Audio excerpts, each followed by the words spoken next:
Donc là, je voulais donc vous présenter non pas une plante, mais un arbre. C'est l'arbre tétard. Alors je ne sais pas si vous connaissez.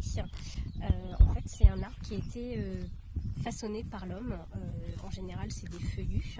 Donc je vais vous montrer celui que j'ai sous les yeux là pour que vous puissiez vous faire une idée de à quoi ça ressemble. Alors le voici. Donc là, ici, on a un frêne. Donc comme vous pouvez le voir, en fait, il a été coupé. Donc en général, c'est entre 1 mètre à 2 mètres en fonction de où il se trouve.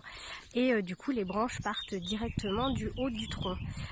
Donc le principe, en fait, c'est que une fois que les branches font 10 à 15 cm de diamètre, elles sont ensuite utilisées pour le bois de chauffage. Voilà, donc la première utilité de cet arbre, c'est de produire du bois de chauffage. Après, nous dans le Marais Poitevin, qui est à quelques kilomètres d'ici, on en a aussi énormément pour d'autres utilités. Du coup, je vais vous mettre une petite photo. Alors il faut savoir qu'au niveau du Marais Poitevin, c'est aussi quasiment tout le temps des frênes, tout simplement parce que c'est des arbres qui sont très résistants à l'eau et c'est aussi des arbres qui ont un système racinaire qui permet justement d'éviter l'érosion. Donc dans le Marais Poitevin, autant dire que c'est vraiment une utilité. Après, il faut savoir aussi que c'est une utilité au niveau de la biodiversité,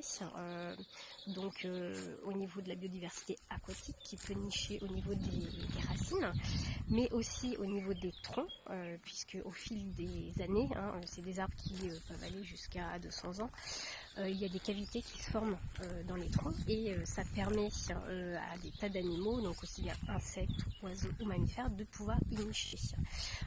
Donc c'est quand même un arbre qui est très très important pour la biodiversité. Donc il faut savoir qu'il y a des plans de sauvegarde qui sont mis en place aujourd'hui, parce que du coup c'est des arbres qui sont menacés, la plupart sont vraiment très âgés, et malheureusement, comme souvent, on en abat beaucoup trop.